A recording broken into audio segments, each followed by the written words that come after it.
Rich Dad, Poor Dad by Robert Kiyosaki. In the quiet neighborhood of Hawaii, a young boy named Robert Kiyosaki grew up between two worlds, two fathers, two philosophies, two very different ways of thinking about money.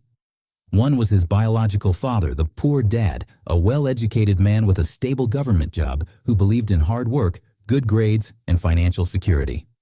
The other was his best friend's father, the rich dad, a businessman with no college degree but a deep understanding of how money worked. From a young age, Robert noticed the contrast. His poor dad would say, "Go to school, get good grades, find a secure job." His rich dad would say, "Learn how money works, make money work for you." Between these two men, Robert's education truly began, not in classrooms, but in real life. One afternoon at the age of 9, Robert asked his rich dad how to become rich. The man smiled and replied, "Work to learn, not to earn." That single line changed everything. It wasn't about chasing paychecks, it was about building understanding. Rich Dad began to teach him lessons that no school would ever cover. The first lesson: the rich don't work for money. Money works for them. Most people, he explained, spend their lives in the rat race, trading time for money. They fear losing their job more than they fear losing their freedom. True wealth begins when you stop being controlled by fear and start controlling how money flows through your life. He taught Robert the importance of financial literacy. "It's not how much money you make," he said, "it's how much money you keep." The poor dad thought income was wealth. The rich dad knew that assets, things that put money in your pocket, were the foundation of wealth. Liabilities, on the other hand, took money out. The trick was simple but profound.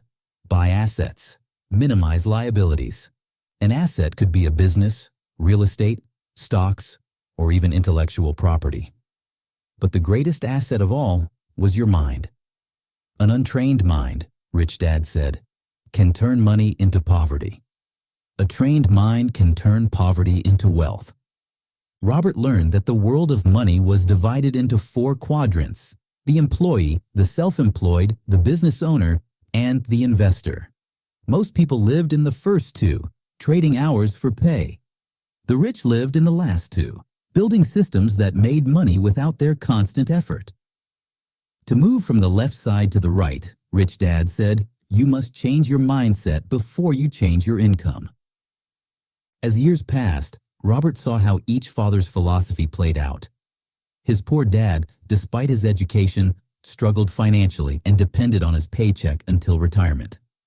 His rich dad, with little formal education, built companies, created opportunities, and gained financial independence. The key difference lay in perspective. Poor dad said, "I can't afford it." Rich dad said, "How can I afford it?" The first closed the mind, the second opened it. It wasn't just about money. It was about attitude, courage, and the ability to think differently. Rich Dad also warned against the trap of taxes and debt. He taught Robert to see that the wealthy used the same rules differently. They invested through corporations, leveraged money, and allowed their assets to generate cash flow while paying minimal taxes legally. The system wasn't built for the poor, he said, but anyone can learn to use it wisely. Another lesson was about fear and greed. Most people let fear stop them from taking risks, and greed drive them into traps. The intelligent investor learns from both emotions, balancing courage with caution. "Failure," said Rich Dad, "is part of success. The only true failure is quitting." By adulthood, Robert realized that wealth wasn't a number.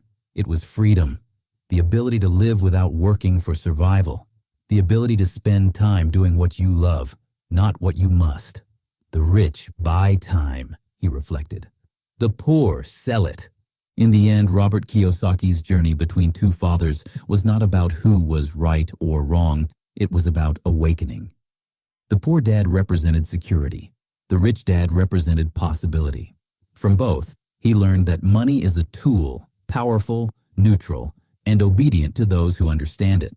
He came to believe that financial education should begin early, that every person has the potential to escape the rat race if they master 3 things: how to earn money, how to manage it, and how to multiply it.